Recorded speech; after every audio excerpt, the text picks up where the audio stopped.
Hello students, welcome to study your maths and reasoning. आज हम GK GS के कुछ इंपॉर्टेंट प्रश्नों को देखेंगे जो प्रीवियस ईयर की परीक्षाओं में पूछे गए थे। तो चलिए शुरू करते हैं हमारे पहले क्वेश्चन से।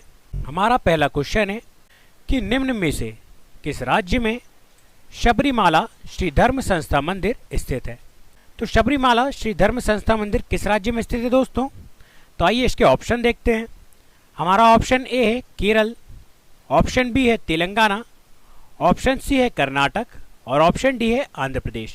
तो इसका सही आंसर क्या हो जाएगा? इसका सही आंसर हो जाएगा ऑप्शन ए केरल।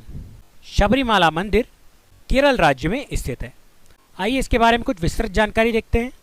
तो सबसे पहले यदि हम शबरीमाला मंदिर देखें तो यह किस राज्य में स्थित है? तो यह केरल राज्य में स्थित है।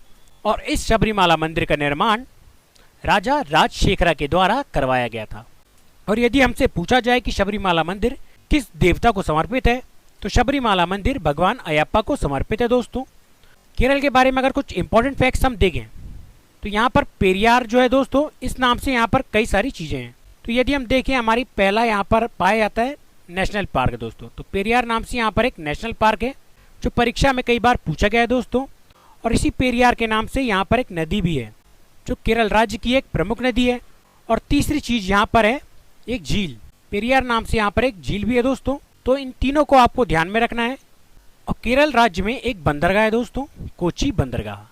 कौन सा बंदरगाह है? कोच्चि बंदरगाह, जिसे अरब सागर की रानी के नाम से जाना जाता है। और यह क्वेश्चन परीक्षाओं में कई बार पूछा गया है दोस्तों कि अरब सागर की रानी किस बंदरगाह को कहा जाता है? तो वह कोच्चि बंदरगाह को कहा जाता है जो केरल राज्य का एक प्रमुख बंदरगाह है। चलिए बढ़ते हैं हमारे नेक्स्ट क्वेश्चन की तरफ। हमारा नेक्स्ट क्वेश्चन है कि उस भारतीय राज्य की पहचान करें जिसे महाकाव्य काल में प्राग ज्योतिष के रूप में जाना जाता था। तो ऐसा कौन सा राज्य दोस्तों जिसे महाकाव्य काल में प्राग ज्योतिष के रूप में जाना जाता था? तो आइए इसके ऑप्शन देखते हैं। हमारा ऑप्शन ए है बिहार, ऑप्शन बी है केरल, ऑप्शन सी है असम और ऑप्शन डी है उड़ीसा।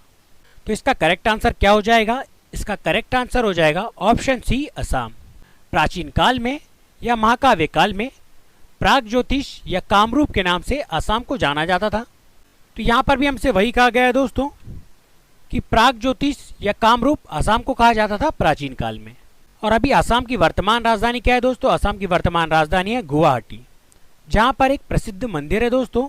और यह मंदिर परीक्षाओं में कई बार पूछा गया है। तो यहाँ पर एक कामाख्या देवी का मंदिर है दोस्तों जो कि गुवाहाटी में स्थित है।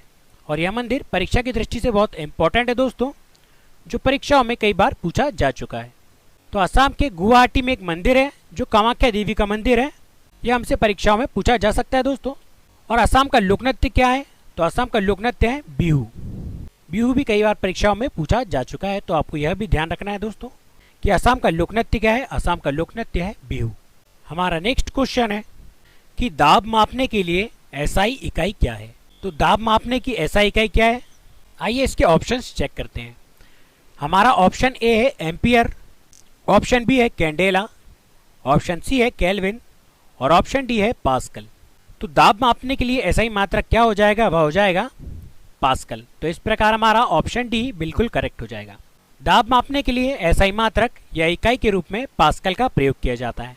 तो यहाँ पर भी हमसे वही कहा गया है कि यहाँ पर दाब मापने के लिए जो इकाई है वह पास्कल का प्रयोग किया जाता है। और यहाँ पर अगर ज्योति तीव्रता हमसे पूछा जाता तो ज्योति तीव्रता को मापने के लिए या ज्योति तीव्रता का एसआई मात्रक कैंडेला प्रयोग किया जाता है। इसी प्रकार ताप का एसआई मात्रक केल्विन प्रयोग किया जाता है।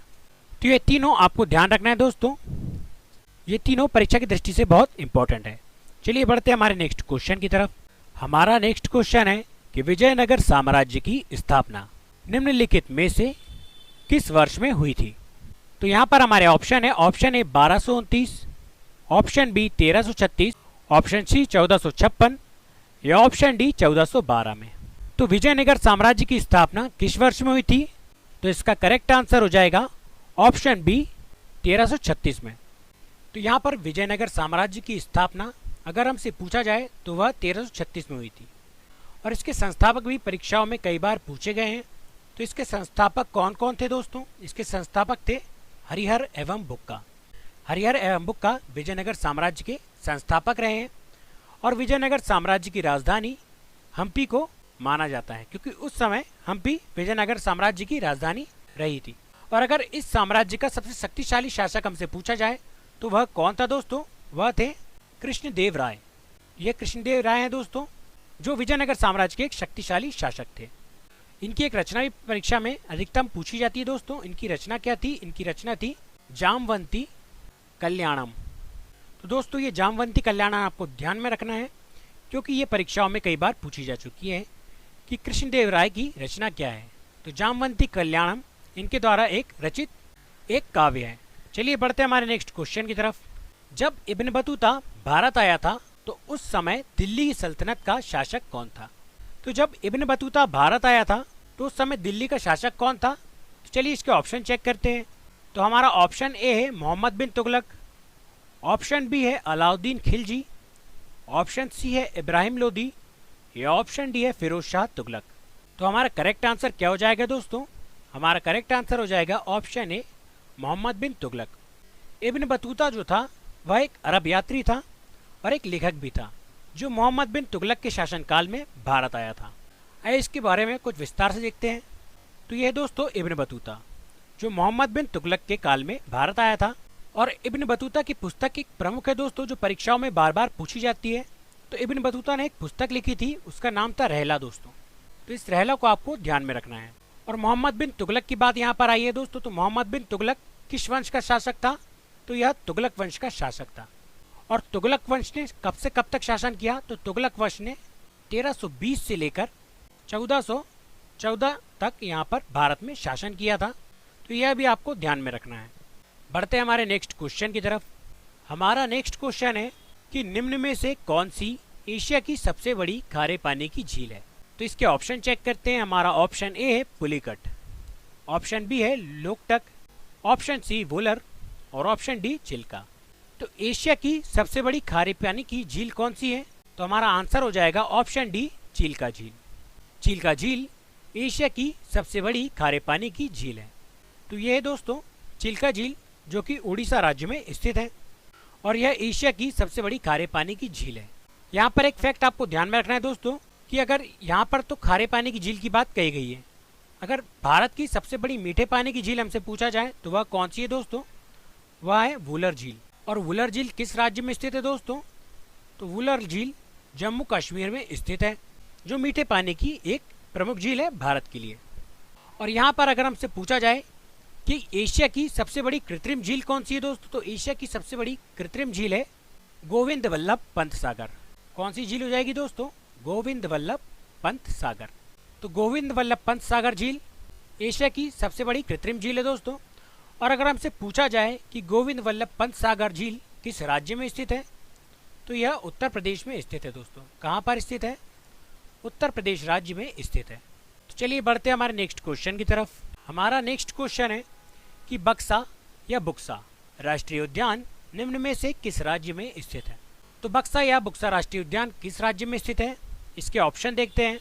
Option A Paschim Bengal, option B Karnataka, option C Punjab, या ऑप्शन डी हरियाणा। तो इसका करेक्ट आंसर क्या हो जाएगा? इसका करेक्ट आंसर हो जाएगा ऑप्शन ए पश्चिम बंगाल। बुक्सा या बक्सा राष्ट्रीय उद्यान पश्चिम बंगाल राज्य में स्थित है। बुक्सा एक वन्यजीव अभ्यारण्य है दोस्तों, जो कि पश्चिम बंगाल राज्य में स्थित है। अब पश्चिम बंगाल की बात आई है दोस्तों, तो पश्चिम बंगाल में एक सिटी ऑफ जॉय है। और सिटी ऑफ जॉय किसे कहा जाता है दोस्तों? सिटी ऑफ जॉय कहा जाता है कोलकाता शहर को, जो पश्चिम बंगाल का एक प्रमुख शहर है और पश्चिम बंगाल की राजधानी भी है। और पश्चिम बंगाल में एक विक्टोरिया मेमोरियल भी है दोस्तों, जो परीक्षाओं में कई बार पूछा जा चुका है। तो यह भी आपको ध्यान में रखना है। इसी प्रकार पश्चिम बंगाल में एक दक्षिणेश्वरी काली जी का मंदिर भी है, तो यह भी आपको ध्यान रखना है दोस्तों। और पश्चिम बंगाल में एक बंदरगाह भी है दोस्तों, हल्दिया बंदरगाह। कौन सा बंदरगाह? हल्दिया बंदरगाह, जो भी परीक्षाओं में कई बार पूछा जा चुका है। तो इसे भी आपको ध्यान में रखना है। बढ़ते हैं हमारे नेक्स्ट क्वेश्चन की तरफ। हमारा नेक्स्ट क्वेश्चन है कि निम्न में से कौन भारतीय रिजर्व बैंक के पहले भारतीय गवर्नर थे? तो भारतीय रिजर्व बैंक के पहले भारतीय गवर्नर कौन थे दोस्तों? इसके ऑप्शन देख लेते हैं। Option A Morarji Desai, option B KC Neogy, option C CD Deshmukh, और ऑप्शन डी लियाकत अली खान। तो इसका करेक्ट आंसर क्या हो जाएगा? इसका करेक्ट आंसर हो जाएगा सीडी देशमुख। भारतीय रिजर्व बैंक के पहले भारतीय गवर्नर सीडी देशमुख रह चुके हैं। तो तो यहाँ पर भी हमसे वही कहा गया है दोस्तों कि पहले भारतीय गवर्नर रिजर्व बैंक के सीडी देशमुख थे, परंतु ये पहले भारतीय गवर्नर थे। और पहले गवर्नर अगर हमसे पूछा जाए दोस्तों आरबीआई के, तो वो कौन थे? वह थे ऑसबर्न स्मिथ। ऑसबर्न स्मिथ भारतीय रिजर्व बैंक के पहले गवर्नर रहे थे। अब बात है दोस्तों आरबीआई की, तो आरबीआई की स्थापना कब हुई थी? आरबीआई की स्थापना हुई थी 1935 में। कब हुई थी दोस्तों इसकी स्थापना? इसकी स्थापना हुई थी 1935 में। और इसका राष्ट्रीयकरण अगर पूछा जाए तो इसका राष्ट्रीयकरण हुआ था 1949 में। आरबीआई का राष्ट्रीयकरण सन 1949 में हुआ था। तो ये 2 पॉइंट आपको ध्यान रखना है दोस्तों। चलिए बढ़ते हैं हमारे नेक्स्ट क्वेश्चन की तरफ। हमारा नेक्स्ट क्वेश्चन है कि किनकी पालक माता महाप्रजापति गौतमी ऐसी पहली महिला थी जिन्होंने भिखुनी के रूप में चुना गया था? तो महाप्रजापति गौतमी किसकी माता थी दोस्तों? तो आइए यहाँ पर ऑप्शन देख लेते हैं। Option A Arjun, option B Bindusar, option C Buddha या ऑप्शन डी अशोक। तो इसका करेक्ट आंसर क्या हो जाएगा दोस्तों? इसका करेक्ट आंसर क्या हो जाएगा दोस्तों? इसका करेक्ट आंसर हो जाएगा ऑप्शन सी बुद्ध। महाप्रजापति गौतमी महात्मा बुद्ध की पालक माता थी। और उनकी अगर माता पूछा जाए जिन्होंने उन्हें जन्म दिया था, तो उनकी माता थी महामाया। आइए इसे विस्तार से देखते हैं। तो यह दोस्तों महात्मा बुद्ध, जिनकी पालक माता कौन थी? जिनकी पालक माता थी महाप्रजापति गौतमी। और बुद्ध की अगर माता पूछा जाए जिन्होंने उन्हें जन्म दिया था, तो उनकी माता थी महामाया। और उनके पिता का नाम अगर हमसे पूछा जाए तो वह थे शुद्धोधन। और महात्मा बुद्ध ने किस धर्म की स्थापना की थी दोस्तों? तो महात्मा बुद्ध ने बौद्ध धर्म की स्थापना की थी। और महात्मा बुद्ध के बारे में अगर हम कुछ इंपॉर्टेंट फैक्ट्स देखें, तो महात्मा बुद्ध ने अपना पहला उपदेश कहाँ दिया था दोस्तों? महात्मा बुद्ध ने अपना पहला उपदेश दिया था सारनाथ में। कहाँ दिया था दोस्तों? सारनाथ में। और बुद्ध ने जो सारनाथ में अपना पहला उपदेश दिया था, उसे क्या कहा जाता है दोस्तों? उसे कहा जाता है धर्म चक्र प्रवर्तन। तो ये थी दोस्तों महात्मा बुद्ध के बारे में कुछ इंपॉर्टेंट जानकारी। चलिए बढ़ते हैं हमारे नेक्स्ट क्वेश्चन की तरफ। हमारा नेक्स्ट क्वेश्चन है कि दांदेली वन्यजीव अभयारण्य निम्न में से किस राज्य में स्थित है? तो दांदेली वन्यजीव अभयारण्य किस राज्य में स्थित है? इसके ऑप्शन देख लेते हैं। तो हमारा ऑप्शन ए है झारखंड, ऑप्शन बी है केरल, ऑप्शन सी सिक्किम और ऑप्शन डी कर्नाटक। तो इसका करेक्ट आंसर क्या हो जाएगा दोस्तों? इसका करेक्ट आंसर हो जाएगा ऑप्शन डी कर्नाटक। दांदेली वन्यजीव अभयारण्य कर्नाटक राज्य में स्थित है।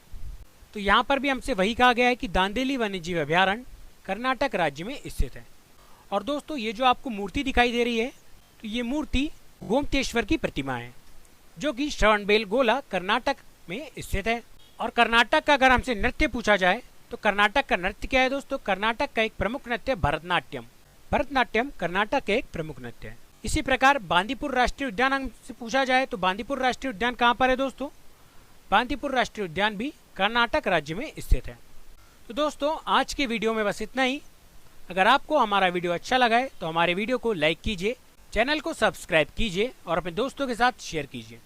और वीडियो अच्छा लगे तो कमेंट जरूर कीजिए। वीडियो देखने के लिए धन्यवाद।